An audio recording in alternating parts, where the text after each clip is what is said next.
সকল কাজে সফল হওয়ার দোয়া। বন্ধুরা, আমরা যদি কোনো কাজ করতে যাই, মাঝে মাঝে কাজে বাধা চলে আসে, যার জন্য সেই কাজটি সফলভাবে করতে পারি না।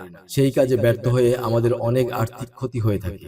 আবার যদি অন্য একটি কাজে হাত দেই, সবকিছু গুছিয়ে আনার পরও শেষে আটকে পড়ি, কাজটি সম্পন্ন করতে পারি না। এইভাবে দিনের পর দিন অনেক টাকা পয়সা ও মূল্যবান সময় নষ্ট হয়, যার ফলে আমরা পিছিয়ে পড়ি, সামনে এগোতে পারি না এবং নিজের উপর আত্মবিশ্বাস নষ্ট হয়ে যায়। এই সমস্যা থেকে মুক্তি পেতে মহান সৃষ্টিকর্তা রাব্বুল আলামিন তার পবিত্র কালামে সূরা বাকারায় একটি দোয়ার কথা উল্লেখ করেছেন, যা করলে ইনশাআল্লাহ আপনি এই সমস্যা থেকে মুক্তি পাবেন এবং সকল কাজে সফল হতে পারবেন। দোয়াটি হলো 3 বার বিসমিল্লাহির রহমানির রহিম পড়ে তারপর 11 বার রাব্বানা তাকাব্বাল মিন্নি ইন্নাকা আনতাস সামিউল আলিম।